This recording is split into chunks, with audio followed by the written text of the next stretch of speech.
GTA 5 is definitely a masterpiece of gaming, but I'm sure that every now and then while playing, you've stopped to think that some part of a mission, or just a piece of a mission or something like that, doesn't really make sense or is just plain wrong somewhere in GTA 5. That said, in today's video, I'm bringing you another one of those one thing wrong in every GTA 5 mission videos. Obviously, this isn't a criticism of the game. I love playing GTA 5. This game is amazing to me. I'm really into it, and everyone who follows the channel knows that, but that doesn't mean there aren't some screw-ups here and there, and I'm going to show you another one. I've already done a video about this, and this is the second one. So with that said, go ahead and drop a like and subscribe, hit that hype button, and let's get this video started.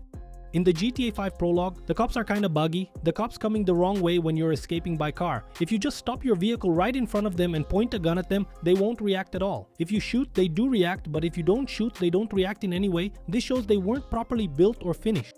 In the mission Franklin and Lamar, you can catch a few shots in the cutscene when Michael is talking to Dr. Friedlander. The yacht is in the background just a little bit, but you can see it. This yacht isn't a specific error in this mission. Actually, it always shows up when you're inside Dr. Friedlander's office. So if you even use the menu mod and look from inside, you'll see the yacht out there in the distance, and this yacht can be seen in the mission Franklin and Lamar. However, when you switch to Franklin as soon as the playable part of the mission starts, if you look toward the beach, there's no yacht there. In the mission Repossession, for some weird reason, the dealership door works on the very first try of the mission. So when you start the mission for the first time, you can actually leave through the door instead of the gate in the back. But if you fail the mission, the next time you try to go through that door, it's locked. I have no idea why. In the mission Complications, there's a pretty weird bug you can pull off. You can get to Simeon's dealership without the glass door spawning. To do this, right after you leave Michael's house and start the call with Simeon, just keep hitting a bunch of poles so the call doesn't end. That way, when you get to the dealership, you can actually walk right through it. And once you pass where the glass door would normally be, let the call finish, and you'll see the door rebuild itself afterward. I don't recommend trying this unless you have a save to reload, because it's super hard to get out of that spot once you do it. In the mission Chop, I wouldn't say there's anything exactly wrong with the mission itself, but I think Dee's reaction doesn't feel very natural, because when Lamar and Franklin show up to cuff Dee, both already armed, Dee just revs up and charges at them on the bike. However, I feel his natural reaction would be to surrender, since there are two guys right in front of him with guns already pointed at him from close range, so it does seem kinda off. In the mission Marriage Counseling, when we play as Michael, he argues with the tennis coach in the bedroom. And when he jumps off the balcony, actually the tennis coach jumps off the balcony, you see a flower pot or some kind of plant fall out front. But when Franklin shows up down below, there's nothing on the ground. Also, if you play the same mission as Franklin, when the tennis coach jumps off the balcony, you don't see that flower pot falling. I don't know why there's that difference in perspective. In the mission Daddy's Little Girl, Michael smashes Jimmy's TV before the mission even starts. But even before finishing the mission, if you go back to Michael's house and enter Jimmy's room, you'll see the TV is already fixed. In the mission Friend Request, I think it's one of the missions with the most mistakes in the game, but I'll talk about just one here, which is this. The Life Invader hacker, for some reason, can't close pop-ups or run a simple antivirus, and Michael ends up doing it for him. And after that, magically sometime later, he manages to track Michael's phone, call him, and then becomes a hacker for a gang of robbers. So this part doesn't make much sense to me. I think it could have been someone else asking Michael for help in Friend Request, or the guy who asked Michael for help couldn't be later on a top-notch hacker. It just doesn't make sense that Michael can solve a problem for a guy who clearly has all the skills to be a hacker for a gang of robbers, considering Michael has zero computer skills. In the mission The Long Stretch, if you started already having the shotgun and the necessary attachments to run the mission, when you get to the ammunition part, the mission doesn't progress unless you buy any other item in the store. I think the mission could simply skip this part, or upon arriving, the game could recognize that you already have the gear and let you continue normally. In the jewelry store heist planning mission, if you fail by entering the manager's office just by walking in, without shooting anyone or anything like that, when you press restart, the mission gets completely bugged. Inside the jewelry store, there's only one NPC standing around watching the place, and there's no way to progress. You can shoot everything and nothing breaks. There are no guards, no manager, you can explore the whole area, and the NPC that's supposed to be watching everything doesn't get scared by anything. In the jewel store heist mission, you can actually go back to the jewelry store after that whole chase with the truck at the creek at the end, and when you get there, you'll see it fully restored and functional. The glass won't break anymore this time. It's completely indestructible. It's like they loaded a different model of the jewelry store inside, and after this mission, for some reason, the jewelry store stays closed forever. So it doesn't really make sense, like the place gets fully reset, and then after the mission, it's just closed off. In the mission Mr. Phillips, if you manage to shoot the guy in the van who's driving toward the camp, the van will keep moving on its own. Just to be clear, this is super hard to pull off, but if you do, you'll see the character's X appear even though the van keeps heading to the spot. In the mission Trevor Phillips Industries, Trevor puts Tao Cheng and his translator inside the ice machine, which is pretty weird, or at least kind of a mistake. When Trevor throws the translator in there, he keeps begging to get out non-stop, like he's locked in from the outside. But when Trevor arrives at the end of the mission, he just opens the door and they walk out easily. I get that they stayed inside hiding during the shootout because they were scared, but it doesn't really make sense at the start. Right after Trevor puts them in, they just stay there, even though no one is shooting or there's no danger. What's even weirder is that as soon as they leave the place, there's a car waiting for them, which also doesn't make much sense. In the mission Nervous Ron, Ron says that the Lost MC came to Trevor's trailer and destroyed everything because Trevor attacked the Lost camp in the mission Mr. Phillips. However, there's a theory that Ron himself actually wrecked the trailer and was just blaming the Lost MC members. In the mission Crystal Maze, there's a crazy bug you can do with the grenade launcher down in the lab under the house. Here's how it goes. You need to get up on this table in the corner, shoot the grenade launcher right in the middle, and at the same time, press jump. If you hit the wall and activate Trevor's special ability and everything goes right, a series of explosions will start, even with Trevor stuck down there. Then out of nowhere, Trevor will spawn outside while the house keeps blowing up. It's a bit tricky to pull off until you get the hang of it, but it's pretty cool too. In the mission Friends Reunited, Trevor goes to Stab City to take down that camp and kill more Lost MC members. What a lot of people didn't notice is that in the mission Mr. Phillips, there's a trailer you can blow up by shooting a gas tank and it gets completely destroyed. But when you get to the mission Friends Reunited, which is just a little while later, that trailer is rebuilt. Then you can destroy it again, this time using sticky bombs, and the destruction will be permanent. In the mission Fame or Shame, there's a train car sitting on the cable car tracks. I even mentioned this in the last video, but one thing I hadn't noticed about this car until now is that it's kind of floating. It's not actually touching the ground. The front part is on the ground, but the back part is floating. It's pretty hard to see since you have to be really quick, but you can spot it. In the mission Dead Man Walking, if you kill the agents, you can stay inside the morgue for as long as you want, which doesn't make much sense. It would make more sense to have a timer until reinforcements arrive, since that place was a facility running a big operation to hide a supposed body of Ferdinand Kerimov. It's not exactly a mistake, but it does take away a bit of the mission's realism and feels more like a plot hole. In the mission Three's Company, all the NPCs inside the IE office die with just one shot. This mechanic was put into the game because, in theory, Franklin would be shooting with the sniper and each shot would be enough to kill. But if you switch to Michael with just one shot from that pistol he's using, every character dies. The shot can hit the arm, the leg, or the chest, it doesn't matter. In the mission By the Book, Trevor takes Ferdinand Kerimov at the end to set him free and let him live his life. What a lot of people don't realize is that this is, in a way, a mistake in the mission, or at least a wrong interpretation the game leads us to. The thing is, this guy won't actually be free the moment he lands at the airport, because when you travel, you need to be in good shape, have documents, money, and all that. And in the condition this guy was in, there's no way he'd be able to get on the plane and escape without drawing attention. Ideally, Trevor should have taken him to some kind of underground bus station, a shady terminal, or something like that, or even just sent him off in a taxi out of the country, depending on where he was headed. In the mission Hood Safari, Lamar is inside Franklin's house with Chop right as Franklin is arriving. It's not exactly explained what he's doing there, but unless he was inside picking up Denise or something like that, there wouldn't really be much point. In the mission, did somebody say yoga? After a yoga session, Michael's special ability usually fills up, but in this mission, that doesn't happen. Michael finishes the entire long and boring session we do during the mission, and his special ability remains empty, just like it was at the start. In the mission Scouting the Port, something really weird happens. As soon as Trevor and Wade get to the spot, Wade is assigned to go clean out a cesspool, some messed up pipe, or something that wasn't working right. The strange part is this: when Trevor gets back home and arrives at Floyd's apartment, Wade is already inside with the whole place covered in crap. The only problem is that Wade got there way too fast, and there's no sign of footprints or anything on the stairs or the street. Considering Wade's condition, no one would give him a ride like that. No Uber, no taxi, no bus, and for sure, walking from the port to Floyd's place, he wouldn't get there before Trevor. Plus, there's no car parked around, which makes this kind of a plot hole or mistake since Wade couldn't have arrived there before Trevor by walking, and obviously no one would give him a ride in that state. In the mission Hotel Assassination, when Franklin is talking to Lester, Lester gives you the option to use either a sniper rifle or a sticky bomb to carry out the assassination he assigned to Franklin. The only problem here is that when you go to plant the sticky bomb on the car, the guards easily spot it and the mission fails immediately. However, if you place the sticky bomb on the ground, even right next to the car, they don't detect it. I think this is kind of a mistake since the bomb is visible and it makes a little noise waiting to be triggered. So there should be a no-go zone around the car where you can't plant the bomb. It should be placed where the car will pass, not right next to it. Like if you throw it near the car, the mission should fail just the same.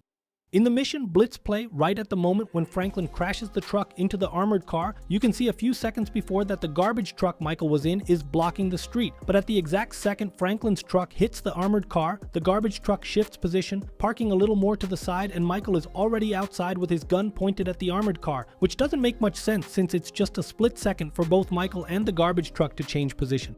In the mission I Fought the Law with the police bikes, Michael and Trevor are chasing Michael, who's drag racing cars, which are basically those two rich guys, and Franklin in supercars from the game. But in normal gameplay, this wouldn't happen. Actually, it couldn't happen. That chase lasts a long time, and the bike's top speed isn't even close to the top speed of those cars. I'll put on the screen here for you the top speed of each car and the top speed of that bike. I even brought a full tier list with all the info about bikes. That's how I found out that police bike doesn't even come close to what's needed to catch those vehicles. So at some point, those vehicles start slowing down, which is a common effect in racing games that ended up being used here. It's called the rubber band effect. If the NPCs get too far ahead, the game slows them down, and if you get too close to them, the game speeds them up, and so on.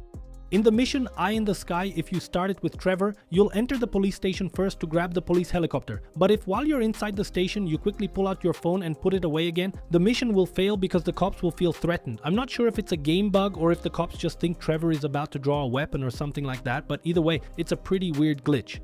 In the mission Mr. Richards, when Michael arrives at that rooftop where the helicopter is parked, there are basically 3 characters around the helicopter, 2 inside it and 1 standing next to it. But this character next to the helicopter simply disappears when Michael is about to start the fight. I don't know exactly why this character disappears since he doesn't get inside the helicopter and we don't see where he goes. He shows up later in the mission The Ballad of Rocco, but here he just vanishes. In the mission Deep Inside, even if you've already completed it once, you can't replay it wearing the same outfit as the NPC. That James Bond actor suit and all, even though it's available in your wardrobe, when you start the mission with it, it just disappears.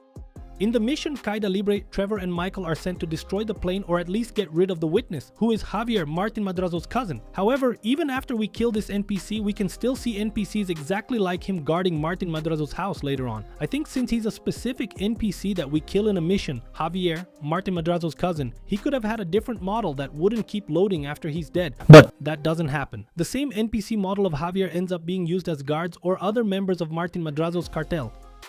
In the mission Minor Turbulence, Trevor, flying the crop duster, manages to catch up to and board a massive plane that's transporting Merryweather weapons. But given the speed difference, that big plane should be impossible to catch with the crop duster. I'll put the max speed of the big plane on screen here, I forgot its name right now, and also the max speed of the crop duster, just so you get an idea. Just to be clear, this is Rockstar's classic rubber band effect in action again, slowing down the huge plane so the smaller one can catch up.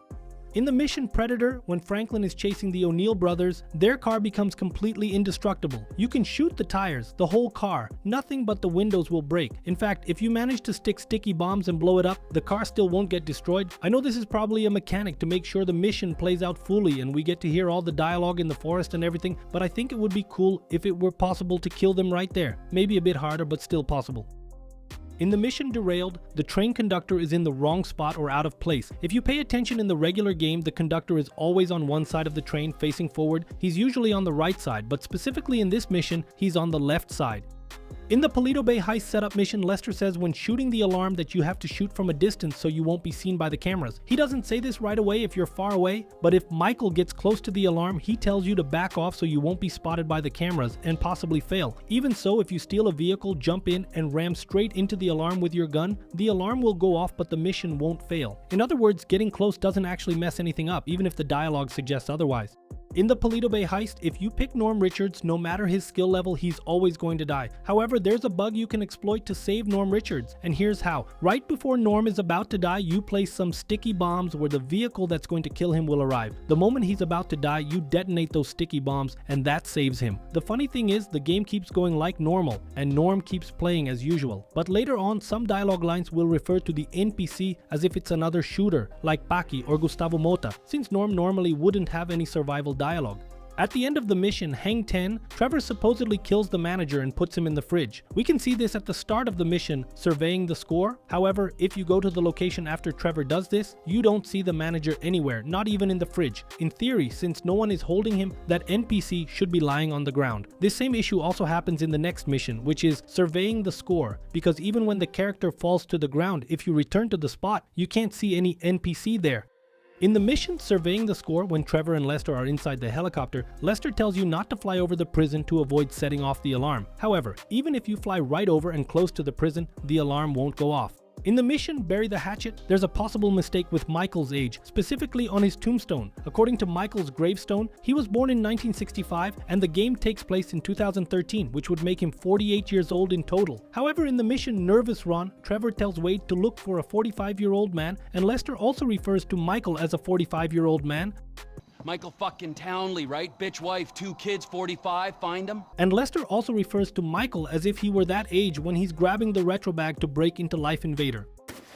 Take this fashionably retro weird for a 45-year-old man, but I cannot let go of the 1980s bag. So either the dialogues in these two missions are wrong or the tombstone of Michael is wrong. It's hard to tell exactly what it is, if it was something changed last minute or something like that, but for sure there's something off about that grave.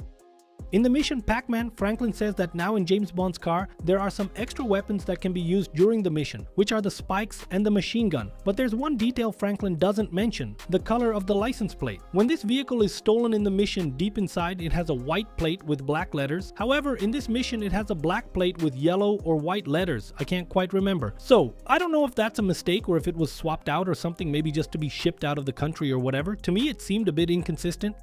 In the mission Fresh Meat, it's the only mission in the game where you can actually glitch the game using the replay mission feature. If you replay Fresh Meat and play it all the way to the end, when you reach the exact final moment, you have just a little time to create a save game inside Michael's house. If you make a save and then reload that save, you'll start with a completely glitched save from the very beginning of the game, where some things won't load properly. This not loading right glitch lets you perform other glitches and explore some areas freely. For example, there's a bug to explore North Yankton that actually starts with this glitch in the Fresh Meat mission, but it's really important to be super careful because this can break your save file, and if your save gets corrupted and you don't know how to delete it and create a new one, you might have to reset your entire game. In the mission The Ballad of Rocco, with a mission Apegabado, for some really weird reason, when Rocco is escaping in his vehicle, if you look back, Mr. Richards is walking normally toward the office, but if you manage to kill Rocco immediately or destroy his vehicle or something like that, when you look back, Solomon Richards will have disappeared, and the cutscene will start automatically as if he was already inside the office. I think the game wasn't prepared for us to kill Rocco that fast, so as soon as you take him out, when you get to the studio, the cutscene just loads automatically. It ends up feeling like a plot hole or something that moves way too fast. In the mission Cleaning Out the Bureau, there's a bug you can trigger to make Michael get out of the car. If the moment the janitor's vehicle shows up, you press the gas and quickly get out of the car, Michael might actually step out and the car will lose its collision. Then you can try getting back in or not. This happens because the game isn't really set up for Michael to get out at that point. It's only meant for him to stay there with the first-person camera.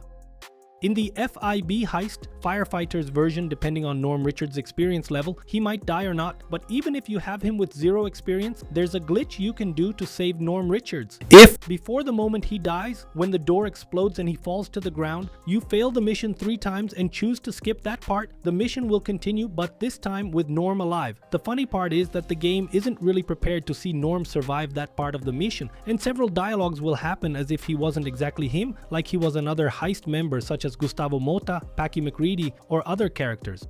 In the mission Reuniting the Family, if you manage to follow Amanda's car after she leaves the bean machine, you'll see that Amanda simply disappears from her car along with Fabienne, and another NPC takes control of the vehicle. You can tell it's exactly Amanda's car because besides the model and color, the license plate that says Crystal is hers. And here in the video, you can clearly see there's another NPC inside, but strangely you still can't steal it, which shows it's kind of bugged. I tried stealing it a few times and it didn't work. In the mission Legal Trouble, there's a plane inside Devin Weston's hangar with some stairs showing the entrance spot, probably for the pilot and passengers. What's wrong here is that if you climb those stairs, you'll see the plane's door isn't aligned with where the stairs are.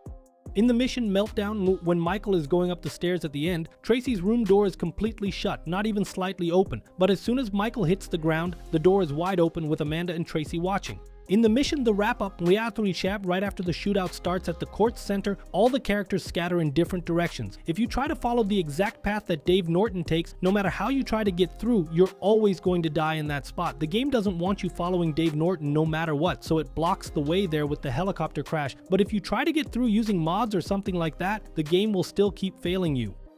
In the mission Lamar Down, if you start the game the usual way, where Franklin meets up with Michael and Trevor and that opening cutscene plays, you'll see Lamar coming from below, being held up by the ballast right at that moment. But if you take a different route and head somewhere else, or if you skip that part of the cutscene altogether, you can jump straight into the shootout. For example, if you come in from the train tracks on the side, Lamar won't come from below. He'll already be right at his rescue spot. In the Big Score mission, on the obvious approach, the characters start with a sedan. The weird thing is that this sedan is exactly Dave Norton's car from the mission Three's Company. I don't know why this happens, but they are exactly the same cars because you can check both license plates. So I think it might be a game mistake to have spawned a car from the Big Score mission in Three's Company as a cop vehicle, or the other way around, taking a cop's car and spawning it here in the middle of this heist for us to use. In Trevor's death mission, if you pick it, Trevor's car becomes way faster than Franklin's. At some point, you can actually pass Trevor's car with Franklin's vehicle, but Trevor's car can hit insanely high speeds because of that rubber band effect I mentioned earlier in this video. Just so you get an idea, the top speed for each vehicle will be shown on screen, both Trevor's and Franklin's, which makes it impossible for Trevor to reach the speeds he does specifically in this mission. If you pick the Michael death mission, I think one of the biggest mistakes in this mission is how completely blind he is during the shooting part. He shoots at Franklin multiple times and every single time he misses. Even when he's almost face to face with Franklin, he fires and barely misses. Now, to explain all these bizarre, senseless missed shots, we have two possibilities. The first is that Michael doesn't actually want to hit Franklin, he's trying to convince him of something. Or the second is that Michael, in a moment of desperation seeing himself betrayed by his friend, couldn't aim properly. But considering that Michael's special ability is slow motion aiming and that his shooting accuracy is 1,000 times better than Franklin's, it wouldn't make much sense for him to miss so many shots and let Franklin live in a one-on-one gunfight. And in the mission the third way, finishing off Steve Haynes only gives you 2 wanted stars. And just to be clear, this is a mistake because at any point in the game, any police officer from the FIB, regular cops, or any other force that you shoot and kill immediately puts you at 3 wanted stars. Since Steve Haynes is a high-ranking official, I believe he should have 4 stars or more to make the chase a bit more intense. But for some reason, they ended up lowering the wanted level count.